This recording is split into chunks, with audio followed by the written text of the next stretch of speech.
নবীর সঙ্গে কইস কথা আল্লাহ তোর পাহাড়ে নিয়া আমরার সঙ্গে কইবানি কথা গোপনে বসাইয়া ইব্রাহিম নবীর সঙ্গে কইস কথা আল্লাহ নমরুদের আগুন ফালাইয়া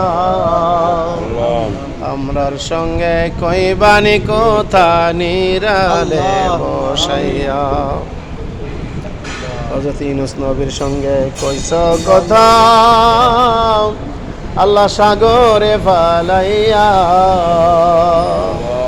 আমরার সঙ্গে কইবানি কথা নিরালে বসাইয়া আইয়ুব নবীর সঙ্গে কইস কথা আল্লাহ কুষ্ঠ রোগ দিয়া আমরার সঙ্গে কইবানি কথা